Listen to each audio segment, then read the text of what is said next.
to this meeting. And what is this meeting about? This meeting is about that. That.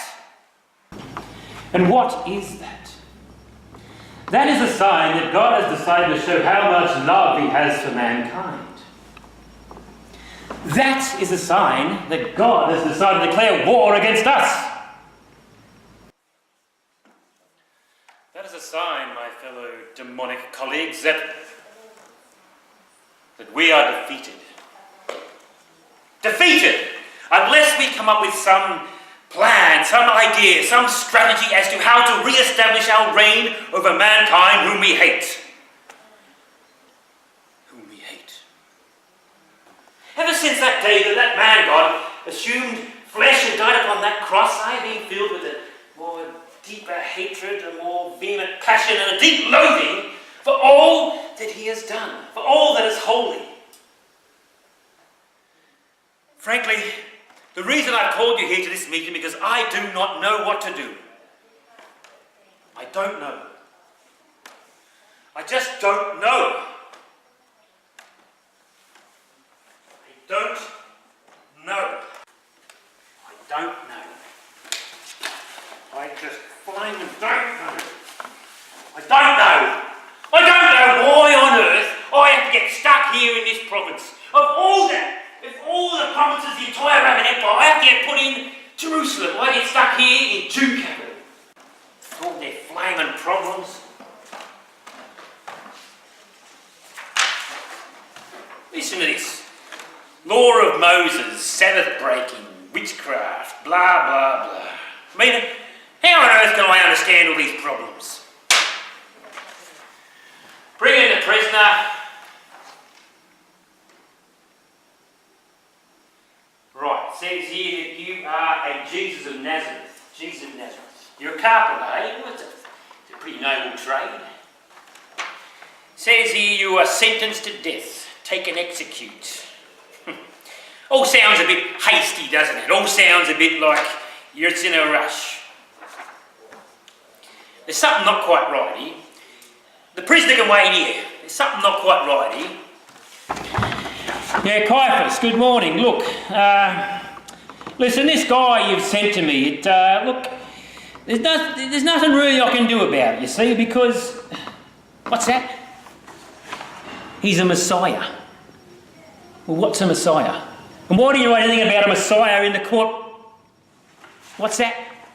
Treason to Rome. Right, treason to Rome. Treason to Rome. Right, look, perhaps I can try him on that. Just wait there, Caiaphas. I'll probably be back in a second.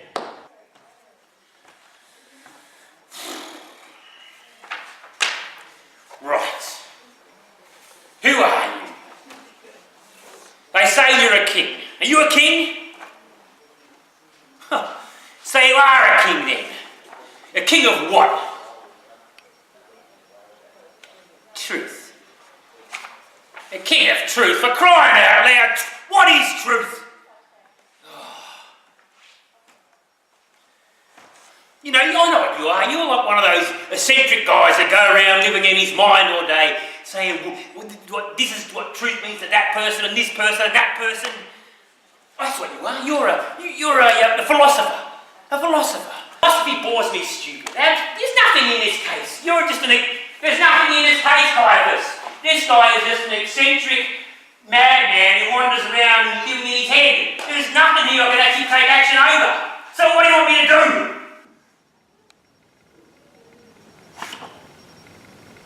Hey, hang on. Caiaphas, guess what? He's not in my jurisdiction at all. He's from Galilee. See, there's nothing I can do about it, Caiaphas. My hands are tied. Take the prisoner along to Herod the Tetrarch for me, will you? And give him my humblest apologies for usurping his prerogatives. You see, Caiaphas, there is nothing I can possibly do. My hands are tied. So I can get some breakfast now. Well, perhaps at last I can get some peace. Peace.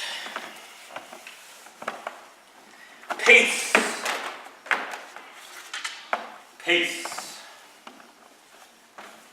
We all wanted peace. We all wanted peace. But why did none of us get any peace? I'll tell you why we didn't have any peace. Because we did not know who he was. On one side, we saw him bringing the dead back to life. We saw him casting out demons. We saw him perform miracles, and we all thought, me and you, yes, this man has to be divine. But then on the other side, we see him poor, we see him naked, we see him humiliated, and we think, no, how on earth can God be like this, so weak and abject? We were confused. I was confused. We did not know who he was, and that is why we had no peace. We had no peace. That is why we killed him. But if this notion of confusion can reign in our souls, it can reign in everyone else's souls as well. Everybody on earth, man, woman, child, is going to ask themselves one question: who is this man? Who is this man from Nazareth? They're going to have to ask themselves that. Who is he? Who is he? Who? Who? Who's here? Who? The miracle worker from Nazareth, here to visit me, Herod. Oh, really? I must put on my crown. He's here to visit me, really? This man we're all talking about. They say he's quite a speaker, and they say he's very handsome as well. Oh, I must put my fine belt on. How do I look? Do I look all right? Excellent, excellent. I must get my crown too. I want to show off. Now, not yet, not yet. Is everything ready? How do I look? How do I look? Look good. Okay. Send him in, send him in. So, this is the person they're all talking about. You're the hot topic at the moment. So, you don't really look like a king, do you? You look more like a... Well, I expect you to look something a bit more like me, a bit more regal. You don't even wear a crown or anything. Well, what can I say? I'm just so glad that you're in my presence. They say, you know, that this man, when he speaks, everybody just falls in love with him. You want people to follow you, don't you, Jesus of Nazareth? Why don't you speak for us here? This is Herod's court. We all can listen to you, and we'll all follow you because you talk so well. So, off you go. Do your talky thing, and we'll all listen. No, he doesn't want to talk. Perhaps he wants to do something more marvellous for us, doesn't he? Yes, what would you like to do for us? I know. I've heard that this man can do things that are miraculous, like with nature and stuff. I've heard that he actually walked on water. He walked on water. So, I'll tell you what, Jesus of Nazareth, I know what you want to do. You want to do something a bit more amazing for us, don't you? Why don't you, let's just say, lift the chair a few cubits? And I'm sure that we'll all believe if you do that. Could you do that for us, just now? Off you go. You just lift the chair up, in the air. Oh, now you must do something bigger and better. Do you know, I've heard that this man, he made someone rise from the dead. He did. That's amazing. He made a man rise from the dead. How about, Jesus of Nazareth, we kill this person here, and you raise him from the dead? Mm-hmm. We'd love that. If you do that, we'll all believe and we'll all follow. Okay. Who wants to volunteer? You? Yes. Yes, we'll kill this man here and you can raise him from the dead, okay? How are we going to... Oh, look, why don't you talk to me? You sit there and don't say anything. Well, I suppose you have to get down all this legal business and you won't cooperate. Legal business, legal business. I got the letter from Pilate, you know. He said that... You actually didn't read the fine print. It says actually here that you all were born in Bethlehem, so you're not actually in my province at all. You didn't read this bit down here, did he? No, you're going to have to go back to him because he's in your province. You're in his province. Well, take a letter, will you? I'll send a letter back to Pilate. Have you got a pen? Okay. Write something like this. Dear Pilate, I am so honoured to you for sending me this Jesus of Nazareth fellow because I've been so longing to meet him. But I found that after meeting him, he's pretty boring and, well, Well, he's all together pretty dull. He didn't really do anything. He just sat there, didn't say anything. So, yes, I'm sending it back to me. If you look at the fine print, it says you getting all this? It says he was born in Bethlehem and not from Galilee. So he's actually in your province, not mine. As to the kingship of Israel, well, he's welcome to it. He looks more like the scum of the earth than any king that I've ever seen. All my love, no, don't write all my love, just write yours, Herod. Okay, take the prisoner out, take him out. You know, I really expected something more from that man, you know, they've been raving about him, but he just seems quite boring, doesn't he? Boring and dull. Wouldn't you agree? Because I really expected something more. Something more. More?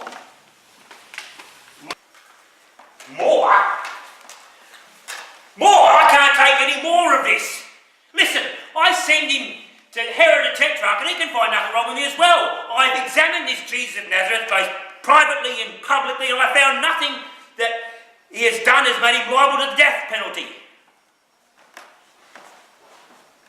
Herod the Tetrarch has found nothing that he's done wrong in his province as well has made him liable to the death penalty. So what do you want me to do?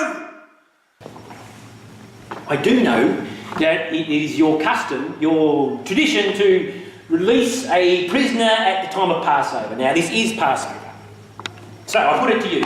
I did get a man sent to me, his name's Barabbas or robber. Now, who do you want me to release for Passover? Jews? Do you want me to release Barabbas the robber or Jesus whom you called Christ? What, you want me to release him? Barabbas, but look, I've interrogated this Jesus of Nazareth fellow, he's done nothing wrong. Jews see reason, he's innocent. Now come on Jews, see reason, I've interrogated this man, he's absolutely free as... Jews, see reason, please listen to me. Come here. Listen. Don't you know what position you're in?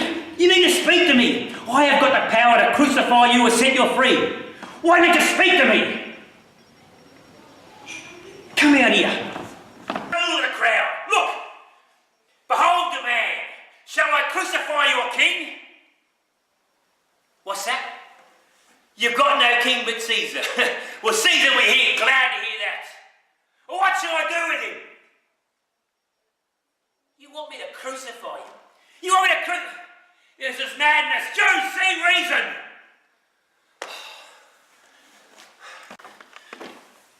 I wash my hands of this case. I am innocent of the blood of this guiltless man. On your heads be it. So be it. So be it. So be it. So be it. So be it. So begins our torment. Our torment. After Pilate sent him to the cross, he was whipped, he was scourged for 45 minutes by some of the Roman soldiers. Some of our lower ranked demons possessed these soldiers that ripped off his flesh with extreme violence. I looked around the entire scene. There were diabolical, malicious, contorted faces, all looking upon the man-God. And they ripped off a lot of flesh. A lot of blood flowed out. But then I looked into his face, and I saw the exact opposite. Peace, contentment, even a hint of joy. I couldn't fathom it. How can he have this countenance of this? And then I had an epiphany. I realized what was going on. He was letting this happen. He knew that this passion, this death, would be my death. And then I wanted the whole thing just to stop. Then angels from heaven came down to comfort the man-God. And I realized how true my epiphany was. Not only the Son of Man want this passion and death to continue, the celestial sphere wanted to continue. God the Father himself wanted the whole thing to continue. I just wanted it to stop. Stop.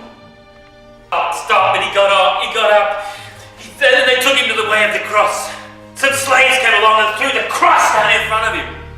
Now, when most condemned criminals see this cross, they shudder with fear because they know the pain and the torture they're going to have to go through. But what did this man do? He picked up the cross and kissed it 3 times. It's not more his wife, but though was his lover. For he knew that this would be the salvation of the human race, and my death, our death. And then he began to walk the way of the cross. All I wanted to do was stop. He fell 3 times. The third time he stopped, the crown of thorns came off. The crown of thorns. I designed these thorns in order to mock the King of Peace. But now all I could see was a sign of his victory and my defeat. They pushed the crown of thorns back into his skull. More of that sacred blood came out. He walked along again further. A man was forced to carry the cross with him, a man called Simon of Cyrene. This man did not want to carry the cross, but as he carried the cross, graces filled his soul, and he saw the meaning behind this. He walked along further. A brave woman knelt down before him, a woman called Veronica. He knelt down before him and said, "Permit me to wipe the face of my Lord." The man God took the cloth, and out was produced the first ever icon, his image, and out again a sign of his victory and my defeat. He walked further and met a group of women, holy women, who were seeing him in such a pitiable state began to cry. He showed no sign of self-pity. He said to them, "Weep not for me, but for your sins. How could you be so selfless, Son of Man?" And then they brought him to Golgotha, the place of the skull. They took nails, big nails. They smashed 3 big nails into his hands, and 1 through his feet. Another sign of my defeat and his victory. And then they raised the cross aloft, and there he stood between heaven and earth. And then he began to speak from the cross. "Father, forgive them, for they know not what they do." Forgive them? How on earth can you possibly forgive them? Look at what they're doing to you. How can you forgive them? Why forgive them? They're ungrateful, miserable creatures. You want to show them your power, then destroy them. Ask your Father to bring lightning bolts down and show them your power. Amen. Today they'll be with me in paradise. Paradise? I had paradise closed all those years ago. To 3 realities. A man, a tree, and a woman. And this man opened up paradise once more to the same 3 realities. A man, a tree, and a woman. Woman, behold thy son. This woman, my arch nemesis. Remember Genesis? I'll put enmity between you and the woman. How I hate women. They can be so selfless.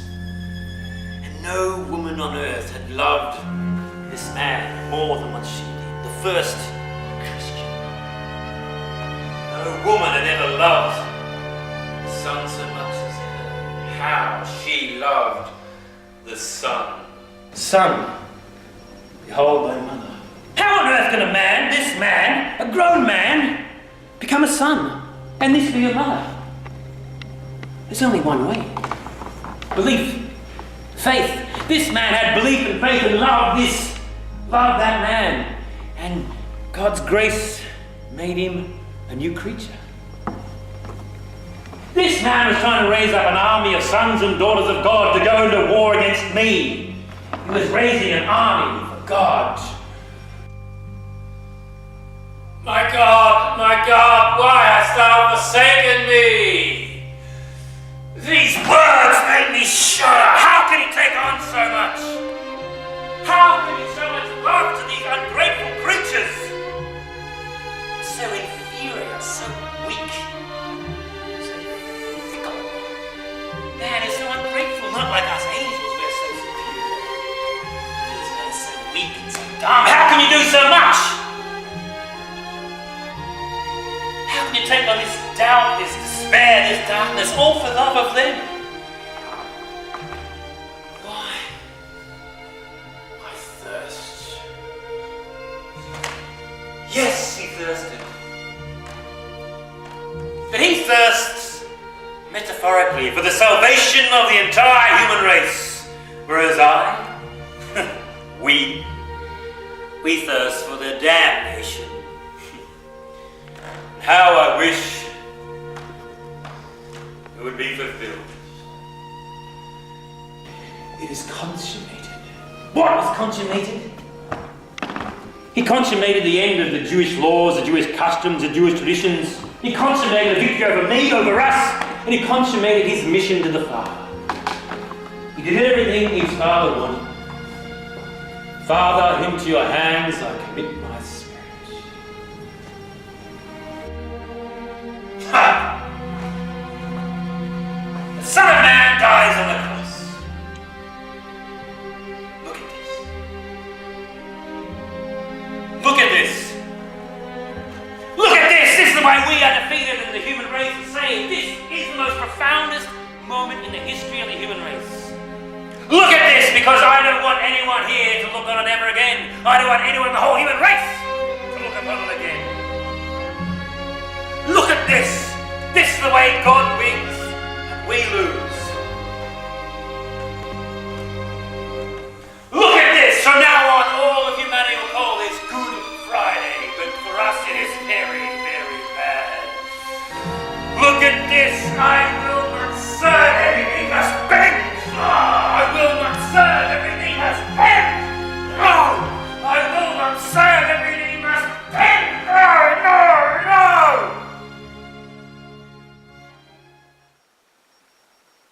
Then we saw what happened, didn't we? We saw what happened.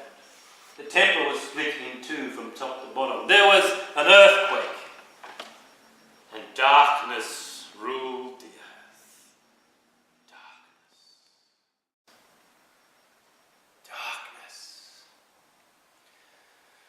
Darkness. It had seemed that from external appearances we had won. We had defeated the Son of God. But no. His light, his love, his energy, his force, whatever you call it, his power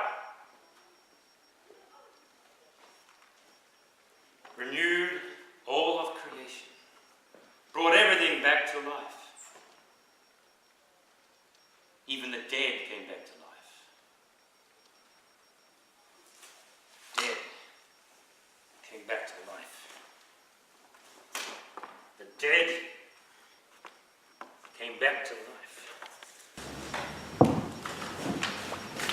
The dead came back to life. The dead have come back to life. How on earth can the dead come back to life? There's another one. There's another one. They're everywhere. How on earth can the dead come back to life? Claudia, she won't me. Had nothing to do with that good man. They're everywhere. Claudia, help me, Claudia. They're everywhere. Who was that man I killed? Who was that man I killed? Help me. Help me. Claudia, help me. Help me. Help me. Help me. Help me. That is the reason why I called you here for this meeting. To help me. I need you, my fellow demonic colleagues, to help me. You need to help me. Give me some ideas as to how to re-establish our reign. Now I'm asking you to give me your opinions, your ideas. Help me. How shall we go to war against God now?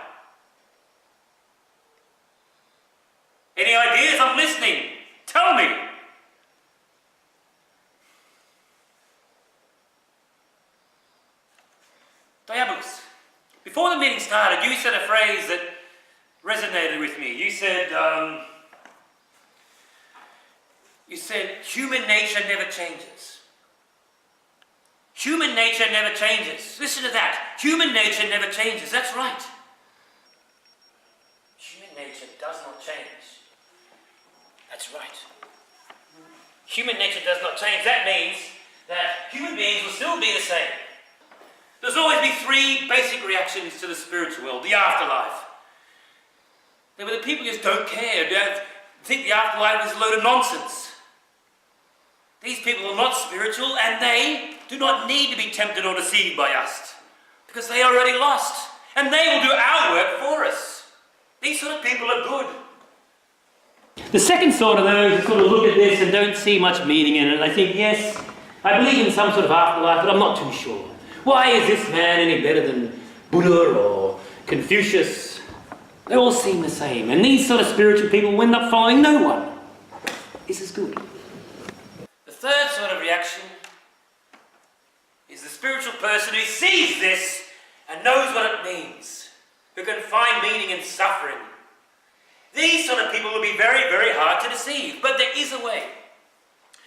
We have to disguise ourselves now as holy things, holy people, angels, saints of old, even the woman and the man. We can deceive them through appearing like them and say to these people, oh yes, we love your prayers, but now we want you to stop praying.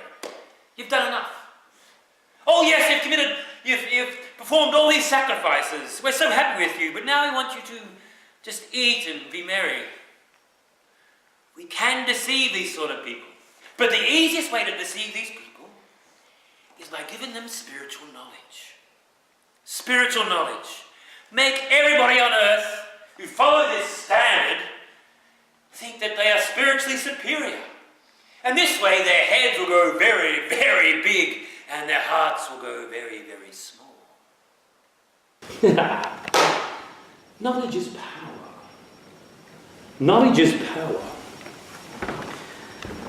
Knowledge is power. Yes, knowledge is power. Knowledge is power. That was a quote by Sir Francis Bacon. Knowledge is power. Now, you're all here at this prestigious American university to gain knowledge. But what actually is knowledge? Well, let's say knowledge is like a big ball of truth, like the sun, and it exists in every educational institution throughout the entire world. And you all study this ball of truth, and you get your own truth. You see all different spheres of this sun. They take home that knowledge and they use it.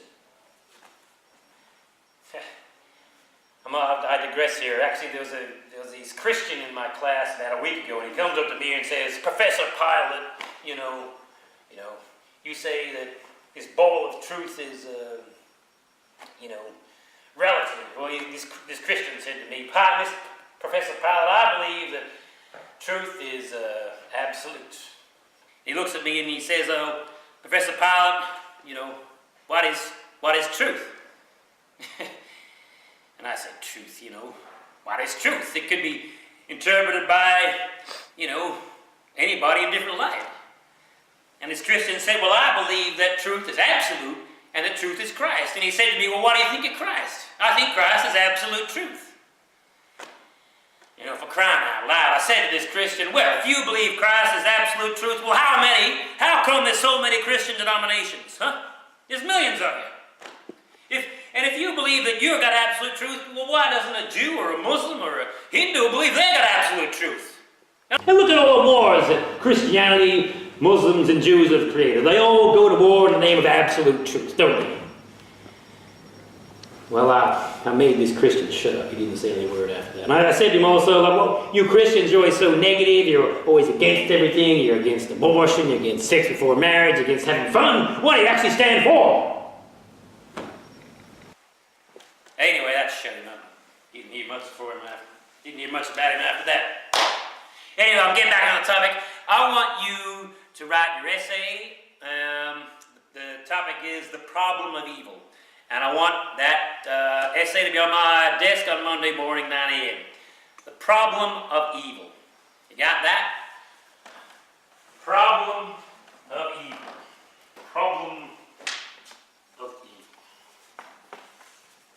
problem of evil. Doesn't that sound just fantastic? The problem of evil. Wouldn't it be great if the world was so full of spiritual knowledge that they thought that evil was simply a problem to be solved? This is what knowledge can do. It can make people lose sense of reality. So I think in order to fight against God now, we must give knowledge to the world. Knowledge to everybody. Give people the knowledge of the mysteries of the earth. But let them believe one little lie. Evil does not exist. Let them have the knowledge of the mysteries of the entire universe. But let them believe one little lie. Devils aren't real. Give them even the knowledge of heaven, the knowledge of God, but let them believe one lie. One little lie. Satan does not exist. Satan does not exist. If we got everyone in the whole world to believe that we don't exist, that I don't exist, then the world will be ours once again. Satan does not exist. Satan does not exist. Satan does not exist. Satan does not exist. That was a paper written by that stupid Christian who said that for evil to exist, Satan must exist. Who on earth believes in this contemporary society that Satan exists? Rubbish. Absolute rubbish. What a load of rubbish. Rubbish. Rubbish. That is what Christianity will become if we make the whole world believe that Satan does not exist. Rubbish. Rubbish. Yes. And that is how we will win. Rubbish. Yes, my friends, we're drawing to the conclusion of the meeting. Now, we're going to have to go to war against God again. We can't just sit down and relax. Now, we cannot deceive human beings the way we used to. We cannot pretend that we are mythological creatures or talking animals or fool people through pagan gurus. The time for that is over. Yes, our war with mankind has to become much more theological, much more ideological, much more philosophical. The war we have to conduct now is a spiritual war. Completely spiritual. Yes, God has come to our domain and declared war against us. So we must go to his domain and declare war against him.